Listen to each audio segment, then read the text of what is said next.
Welcome to Season 3 of This Is How My Brain Works, the podcast about living, thriving, and laughing through the ups and downs of neurodiversity. We explore the real stories, the real struggles, and the real strengths that come with thinking differently.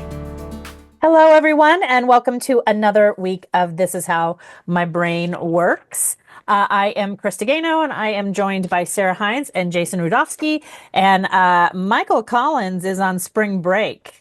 He's breaking it with the kids somewhere. I'd like to picture him as like a teenager at Daytona or something, but I think he is being more responsible than that, somewhere off with the kids. So we were chatting as we do at the beginning, and there was this post, and I want to make sure I credit her. It was someone on TikTok. She goes by ADHD Coach Kelly. And she was talking about the 3 different ways that procrastination shows up in those who are neurodivergent or with ADHD specifically. And she was saying if you can notice these things, that you can help combat them. She's got a tool, so we can send you off to her to get her fabulous tool. But the 3 things that she was talking about that were sort of procrastination starters for us are overwhelm, disinterest, and emotional barriers. So the first thing I thought of was probably what many people thought. I was like, don't those 3 things hit everybody? But in particular, I'm not sure disinterest hits other people in the same way that it really hits us. It's physically painful if I'm disinterested. So what do you guys think? Overwhelm, disinterest, and emotional barriers to getting things done. Yes, and yes. Yes, and yes. I think emotional barriers are hard to discern sometimes. They're sort of things you don't really think about as I'm thinking about it now. Disinterest is huge. Disinterest. Very difficult to complete tasks when there's no interest. I mean, can't do it, don't want to do it. That's very difficult. That's very difficult. Do those things ever move from disinterest? Like, what is the thing that toggles something from disinterest to interest? For me, it's a deadline within like the next hour or something. It's a deadline, and it's if it doesn't have the proper structure where it seems like I can be easily guided, then it's like, no. That's something. Boundaries and guidelines, I think, are very essential for me, especially if I don't have some sort of guideline. I could just waste hours and hours trying to figure out the best way to go about it. But if someone says, here's step 1, step 2, step 3, interest is increasing, because now I'm like, I think it's disinterest, but it's also sometimes like no knowledge. Like, I don't know how to do that. I don't want to use up all my brain power to try and figure out how to do that. But if someone's like, here's step 1, 2, 3, 4, oh, great, love it. This looks fun. But if I've got no direction, it's very difficult. Very difficult. But you said something interesting, and it's if someone tells me, like, if you were given the same thing with a list of instructions, would you read those instructions to do it? I'd read the first 2 or 3. Yeah. And then I'd be like, yes, I got the rest. I got it. No problem. So I had a really actually, I don't think it was complicated by nature. I think it was complicated by design. I had a situation happen with Squarespace with one of my websites where the email that they disconnected was the email that I had connected through their services. And so when they kept alerting the email that something was wrong, it was going to the email that they had essentially made defunct. So we never got the email, and it seems like an easy fix, right? You go to the back end, you say blah, blah, blah. But because they wanted you to do the 2-part authentication thing so they kept sending it to the email that was defunct. I had to start, you guys, I literally started the project. It took me 3 weeks to straighten it out. I had to leave the United States customer service. I had to I went to Germany and then got put to Ireland, and then finally it was a whole saga. But the only thing that Wow. saved me was step by step through AI. I would like furiously go, this is what they're saying now, and I'm furious. And AI would go, this is great. This is what this is. Take this one next step. And then I would do the one next step. So I didn't get buried under like which is what they talked about, the number one, like the overwhelm. I didn't get buried with that project under the overwhelm of these are the 10 things that you need to do next. It was like, I told it just one next step. And that was, to me, it like made a huge difference in getting through that. Even though it still took a long time, I didn't sounds want like it. to, I didn't give up, and I didn't want to like throw my computer through a window. So those were wins in that department. What was the other disinterest? Emotional. I was curious Emotional what an barriers. example. Emotional barriers. What's an example? What's the third one? I'm going to, you guys keep talking. and I'll- Emotional barriers. So I would imagine Emotional that- barriers, like there's no Here way she's I can gonna do that. say it's perfectionism, framing an outcome, and getting worried about if it's going to happen. And who like- it's going to affect and what it'll look like. Yeah, I think that's What going to be- will I look like in the eyes of all the others to try and Yeah. complete this without any, or to go into this situation. But wait, it's the emotional part. What are the overwhelm, three again? Overwhelm. Overwhelm. Yes. Overwhelm. which feels kind of like emotional. in some ways, yeah. I mean, yeah. It's not though. It is and it isn't. Well, it's emotional dysregulation when you're overwhelmed. Yeah. That's why I was having trouble I wonder distinguishing. I wonder if it's distinguished a little bit with this idea because when I was watching her I was watching the captions. It's like overwhelm feels like it's something like it just shuts you down in between. It's like that pile-on thing, the way she explains it. Whereas emotional barrier to me, like that perfectionism or the whatever, it feels like you're not even getting started. You're not even getting there because you're just like, nope, I'm going to throw up my hands. It's what I call living in the wreckage of your future. It's like, why even? And I know I've battled really, I mean, talk about a social media in the world of battling perfectionism. Whew. Ooh. On what you post, on how you post. Yeah, like and all rereading of it and looking at it and going back to it, seeing who looked at it and is it right? Well, is it okay? Yeah. And Stop also rubbing it in, Jason. And also often feeling that I've looked at it 500 times and then it goes out and I see 3 typos and I'm like, I looked at it 500 times. And what do those typos say about me? And like, I mean, there's just all Totally. stuff Yes. that goes up in your head Yes. about it.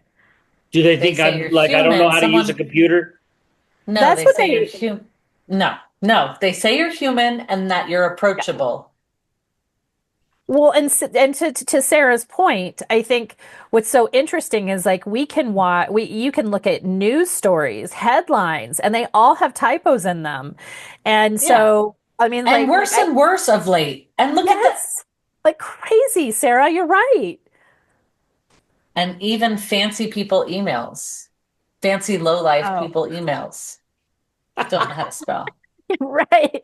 So I'm always like, why am I so hard on myself because I didn't do the in parentheses one sentence or whatever. It's like I think the thing that does matter is attribution. And aside from that, they can stick it where the sun don't shine. yeah. So I've really challenged myself lately to get out of, especially honestly with as much posting as we do for This Is How My Brain Works. It's like I'm just sort of like, just do it, get it done, get it out there, get it done. Imperfect motion forward.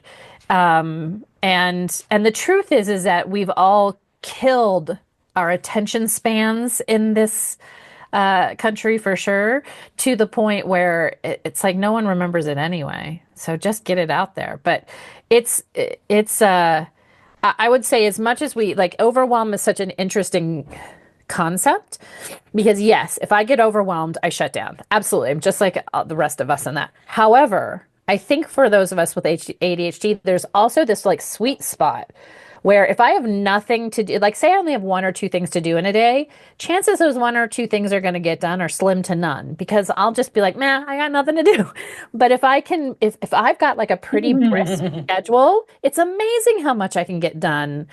It's so there is this sweet spot before you hit overwhelm that is actually really productive. And you know what? With overwhelm, I think overwhelm is like being a juggler with another juggler, right? And you're just juggling, and all of a sudden he throws in a couple knives. Do you know what I mean? You're not expecting it. It wasn't told to you. It's not in the roadmap that was given or the directions. He just threw it. It's the wrench. It's the wrench, right? Yeah. It's the wrench that goes into the spoke. It stops everything. For me, when I'm not expecting, when I've got a lot going on and I feel like I'm going to accomplish a lot, like you were just talking about, Krista, if something is thrown in there that I don't expect, it can throw everything off. Then I start forgetting the things that I was supposed to do. I sent you that thing this morning that said, someone with ADHD can't remember to do their laundry for 4 days, but as soon as someone calls and needs, help moving, you're there with snacks and a truck. Calls. A stranger needs help. A stranger calls. You're there with a truck and snacks. Mm-hmm. It's like we're ready to help. Except because it's also like, someone needs me, right? This is purpose. I know what to do here. This is direction. Let's just for a moment be in La La Land. Think of those days. I'm gonna close my eyes. Think of those days where you have just the right amount of things that you have to do, and one little thing pops up that's on the way from one to another, and you're able to catch it like an amazing juggler, and it is a knife. And that dopamine, that is what I'm chasing all the damn time. Great point. That's a great point. That is a great point. Because the elation from knowing that you handled that situation, even though you got 30 of your other things to do, but now you just picked up a truck and snacks to help a stranger real quick move that you weren't even expecting. And next thing you know, you handled it and you still finished a couple of things. And you were like, you know what? Those other two things, this day was tomorrow. Awesome. And however, though, I think the thing that we had to what we don't in that moment that hits, it's so great. But then we're probably non-functional on the next day. Oh yeah, that's exactly right. Yeah. But I deserve it because I did an extra thing. That's right. Or we get to like, we just think about it all the time. Like, see how I handled that situation, like talking to ourselves, like I did get the Wordle in one this on St. Patrick's Day, and I have not stopped talking about it. Speaking of, see, and now it's out there now for the whole world to know. And you want to know the weirdest part, Krista? You'll love this. What? I got the Wordle in one, and the Wordle bot got it in one. Oh, right? Yeah. That's so freaky. I was like, on St. Patrick's Day, the luck of the Irish. It is the luck of the Irish, I think. The luck of the Irish. So I think, too, that it is this sense that those moments are so few. And I mean, like you say, I like live for it. I drive for it. I try to get it. My husband came home last week from something and he was like, it went, this is the feeling I've been chasing. We're here. This is so great. And then just a week later, same thing that he went to, same like setup came out and was like, it's all dead, dying. It was the worst. Like nothing was working. All broken. It's all horrible. So I think too, Was he on his period? No, I don't think so. No, but I didn't like that joke. I also think that boys have the hormone ups and downs too. But it is such I think when we chase that tail so hard, I also think we fall harder. That's one of those ups and downs things that I don't think neurotypicals feel. Like I think we chase that feeling hard, and then when we don't get it, we probably feel it hard. Like they might, and I think that's where maybe sometimes the discrepancy on how to be around us is because they're like, what's the big deal? Like, so something didn't work, or like, so you missed it, or so you have to and we're just like, oh my God, we just are so hard on ourselves. in those moments, that I think that's one of those places where perhaps they see us as being too much and we see them as not caring enough. And there's a chasm there between those things. I have a question for the non neurodiverse. I mean, I don't know what's the thing, but you know, when you lose something, you can't find it, can't find it, can't find it, can't find it, can't find it. You find it, but that feeling sticks with you for sometimes days. Like you're still kind of looking for it. Do you ever have that feeling where you've lost something and then you find it, but then it kind of lingers with you, like you have it now, but there's But this you still feeling of remember having lost it. That's there's this infinite feeling harder. of having lost it. That is a part of being hard on oneself. Yeah. But I wonder if the non neurodiverse can just, it's over with. Do you know what I mean? Like I found the keys, Oh, and their brain just is like, that's it. Don't even. It will not occupy your brain anymore. Meanwhile, it's sitting in my brain for a couple of days. I walk by a spot, like, oh, I looked there for about 10 minutes yesterday. You know what I mean? There's that corner I looked in. No wonder the papers are all strewn across, because that's where it's about. Take it one step further, Jason, and I'll do this thing where it's literally like, I found it there. So now that needs to always, clearly I had a tendency. So now forever I need to remember, and I'll be like, top drawer, top drawer, top drawer. You got, and remember that that's where and then of course the next time you do it, and even if you're lucky enough to remember like top drawer and you go to the top drawer, of course it's not there anymore because your pattern of putting it there is not the same as it was I before. don't have a pattern of putting anything Exactly. anywhere. When I go to bed at night, like I get as much as I can prepared, put things in bags. But if my brain, unless my brain says put that there, I don't. And I'll like this. Okay, I'm gonna put the keys right here on top of this bag. When I wake up in the morning, this is where those keys are gonna be. And so if I don't tell myself that beforehand, I'll never find them. So when I'm getting myself together before I go to bed just for the next day, there's 2 or 3 things that are not where they should be. So I have to tell myself, okay, the wallet's over there. Instead of just getting it all together and putting it, I'm doing this whole other plan to just help myself because I'm tired and I don't want to do it. So I'm like this, okay, I got to remember, I got everything here except for my keys, my water bottle, my coffee cup is in the dishwasher. Got to remember that. So now I'm like already.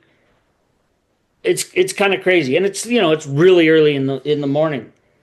But I do. But what are the types of things, Jason, that you procrastinate? Like, what do you procrastinate? I procrastinate everything. Ready. calling, calling.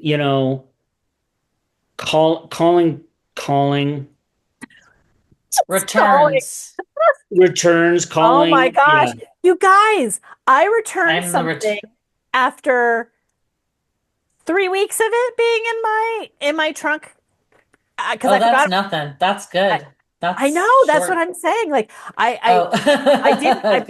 didn't fully get into my habit. As soon as my kid was like, I don't want that, I was like, put it in the trunk. And then I forgot it was in the trunk. And then I saw it one day and I was like, you know what? Right now, we're just doing that right now. And I left, and I gotta say, I was chuffed. I was like, and then I got the email, which I've never done before, but it was an email, and shout out to Kohl's for this. It was great. I got an email that was like, "Hey, your credit is back on the card," and I was like, "Thanks for letting me know that, Kohl's. I would love it to be like with like a little celebration hat or something, because for me that was huge." Well, my sister called, and she's in another state. She called, she said, I'm going to order some shoes for our mom. And when they come, you'll bring them over there, da, da, da. Long story, she ordered six boxes of shoes. 5 of them didn't work. So I put them all in my car. And I didn't know there was a deadline. I didn't know it was a 2 week deal with Amazon or whatever it is. It's like, please, here's a return thing. You get it in the mail and you have like a 2 week deal. Well, I looked at it, but I didn't, I just thought, oh, I can do. Then I get a call from my sister. She's like, did you return those shoes? I said, not yet, but I'm about to. I'll do it. She's like, okay, you do, but you got to do it kind of quick. Or long story, I didn't return them. She called me. She's like, you never returned the shoes, did you? I was like, no. She's like, oh, okay. I'm like, how? It was like 200 and some dollars she didn't get back. So I wound up. She's like, well, just take them over to Goodwill. I don't know. I do. I think about it all the time, how much money is on late fees, on all kinds of things that are wasted. And that's where I'm hard on myself. Yeah, like, why couldn't you have done that? What's the big deal? And then when you do accomplish things like against a deadline, it's always way easier than you ever thought it was going to be. And it's like, I could have done this. It only took 20 minutes. What was it that took me 3 weeks to do? And now I'm like biting my nails. I'm so nervous. I can't sleep at night. I got to finish something in 20. All I have to do is fill out a piece of paper. It takes 20 minutes. And when you're done with it, the sense of relief is so great. It's like, I accomplished something. 2, I beat the deadline. You know what I mean? Like, you got over on the system. I beat the system. They gave me till the 30th. I got it done on the 30th. Boom. Yeah. That's right. But it always seems to be not even a big deal. And you talk about the emotional dysregulation or the roadblock that is your emotional state in certain situations. And it's just never as bad as you're making it out to be. And whether that's social anxiety and you get to a party and it works out, or you can have a meeting with someone, there's no man, that worked out great. How did I get through it? Why did I have so much fear and anxiety about going to meet someone or having to accomplish or finish a project by a certain date, and finding out that it was easy, and that, what is the procrastination? And what are we filling our time with while we're procrastinating, instead of doing the anything else? Anything else. So I have one. I mean, we make up things like, gotta get this done, just to sort of leave that other thing under the rug. Right? Yeah. When it's cold, I don't like to shower. So I procrastinate that. And it's something I did as a kid. I don't do it so much as an adult, but when it's cold again, I find myself impelled to procrastinate showering. You don't want to get that body exposed to any sort of cold before you get in. I don't like the transitions. Yes. Yeah. I'm the same Into with that. or out of. And so then I procrastinate it.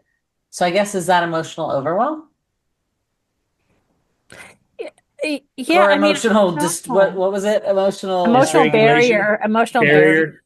Roadblock. Probably, because it's not. Feels like a physical barrier to me, though. Yeah. No, I think some of that is like, I hate when my hair is wet. So I hate hair wash days. And I'm like, I will get from wet hair to getting my hair dry as quickly as possible. I don't know if that's because when my hair dries naturally my scalp itches, or if I don't know what it, because it's gotten worse as I've gotten older. I really, before it was like an irritant, and now I'm like, literally, I'm like, I know I need to wash my hair, of course, and I know that I hate that time, and I know that it takes me 10 minutes to dry my hair. I mean, literally, it is such a mental talk through, constantly talking myself through that uncomfortability to get to the place of being socially acceptable. And that emotional uncomfortability, was it something we experienced as a child, like the shower situation?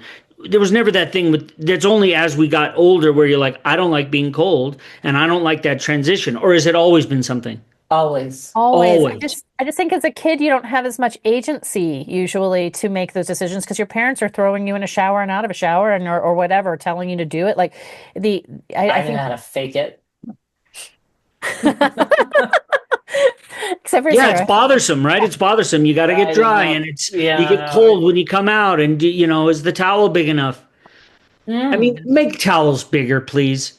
Don't go to a They're hotel and give me called the bath little tiny sheets, towel. Rudy. Bath Where? sheets. Get you a bath sheet. Something They're that, real yeah. expensive, but you just have the one then. I need something big. I mean, you want to wrap yourself up. You go to a hotel or It's a little it's a burrito. tiny little. You got to It use That's would what three of they. them. be it would be interesting. I mean, to and unfortunately, I didn't go look at her tools. But if you when you look at the thing and think, okay, so if I am, I mean, I think part of it is just noticing that you're procrastinating, right? Like, I don't know if for me, I'm like, I've just been too busy. I couldn't get that thing done. I couldn't get taxes done. That's one thing I always procrastinate. I couldn't get taxes done. I've just been so busy. I've just been so busy, and you sort of talk yourself out, into like, or I didn't write or do that thing because I'm better under pressure. Like you always give yourself these little excuses, but it would be interesting. Better under pressure. I've been But I saying, just had this my conversation. kids say that. My with- kids say that. Yeah. But here's my question. Here's my Is it question. just noticing it, or is there something else we're supposed to do with it? That's my question. But here's the thing: we notice it because we're talking about it. We The whole notice it time, all I the know time. I'm procrastinating. We notice the procrastinating, and we also notice the fact that it doesn't make us feel great for a lot of different reasons. The procrastinating. Time out, And Rudy. That is literally, as a kid, I was 7 or 8 years old, 8 probably, and I was procrastinating schoolwork, and I asked to go to therapy to help understand why the hell I was doing this because it felt terrible. Go on. God, I wish I had that moment, but I didn't. I didn't get the help, just so you know. I didn't get the help. But I identified that But I asked for it. Yeah. But if we've been, and for me, I feel like I've been a procrastinator in certain areas, and maybe it's disinterest, maybe it's overwhelm, because they're disinterested in taxes, there's overwhelm in taxes, there's emotional dysregulation in taxes. So maybe that's one thing that is sometimes, but because we've experienced that procrastination, knowing that we procrastinate, and that sometimes the feeling of that, once it's over with, you're like, God, why did I put myself through that? I had 2 months to do it, and now I'm down 2 days, and I'm making myself crazy to get it done. I'm trying to figure out how I learn from that and put in place certain things so it doesn't happen again, because I don't love the feeling. I don't love the feeling that I put myself in when I procrastinate.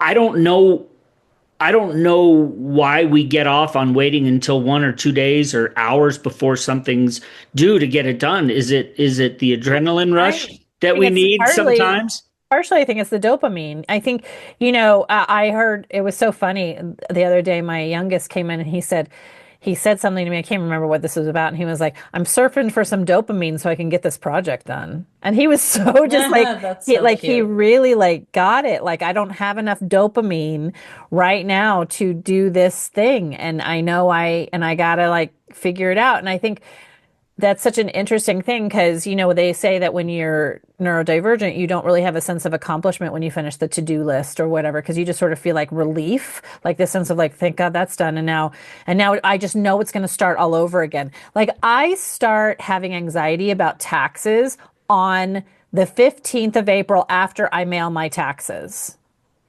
Like it is not that it's this constant debilitating thing, but I start dreading them the moment I turn in the ones from that year.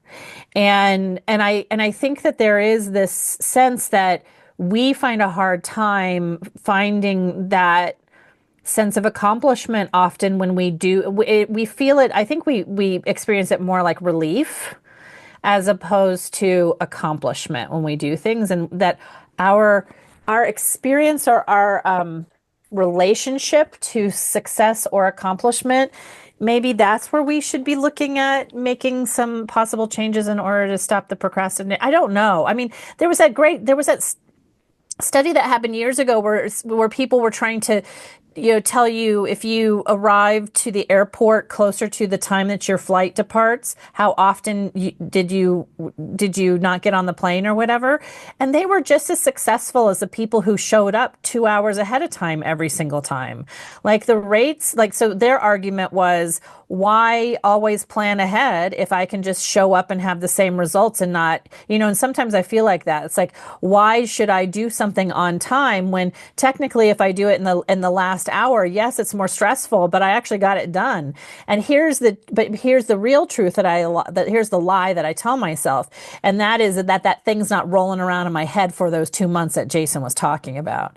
If I could really just give it up and like do it in an hour and have it be okay, that's fine. But the truth is it takes up a little portion, whatever that thing is, whether it's taxes, paying a ticket, calling to make a doctor's appointment, whatever it is, it does still take up residence. I have a question. Do you think if the IRS was like April 15th, you turn in your taxes? However, if you're a procrastinator, March 15th, like they move it up a month for you. So there's like, you're up against it. Do you know what I mean? Now, I think personally, the IRS should do our taxes for us and send us a bill and use their time to do that instead of asking me. Yes, what a great idea! Professional. Here's your bill. Thank you. That's what every other country frickin' does. We are alone in this. Let your little stupid, simple, novice, dumb, not mathematical people do your own taxes. Stupid. God, disgusting.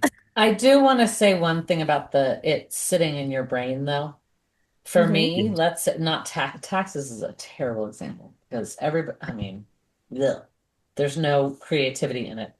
But if I have a project or something I'm doing and I know there's a deadline on it, often it bouncing around in my brain, there's creative work happening. And the idea is germinating. It's almost like I've put it on the back burner, in fact, to let all the other stuff I'm going through saturate it with brilliance. And then the moment of creation comes and I'm able to put it on the page.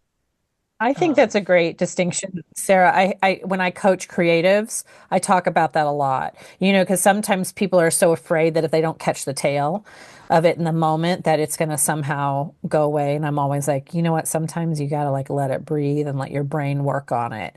And maybe then take notes. Yeah, but then execution happens a lot faster. Like if something's been rolling around and people go like, "Oh, it's rolling around in my brain forever. I'm so stupid for not getting it time." I'm like, no, that means that when you executed it, like it could have taken you 3 months to do that project, no matter no matter if you executed in one fell swoop or you did it in little pieces. It's just the way our brains work sometimes. And on that note, it is close to us being done. Does anybody have any last thoughts? Last thoughts? No. All right. Well, we will procrastinate liking, subscribing, and following. Oh, do that now. Subscribe. Don't wait. Follow. Don't wait. Do it now. Do it now. And I will put a link to our friend who now I'm going to forget her name already. And TikTok would know her back up. Our friend who brought this topic to us today. Our good friend. Our good friend. We don't know her at all. But she does say that she has some tools for you. So reach out to her and see if they work. But don't procrastinate it. All right. See you next time, y'all. We love you. If you like this episode of This Is How My Brain Works, please like, subscribe, and share. This podcast is the creative work of This Is How My Brain Works. It is not authorized for use in training, development, or refinement of artificial intelligence or machine learning systems. Any attempt to copy, analyze, or repurpose this audio for AI training is explicitly prohibited.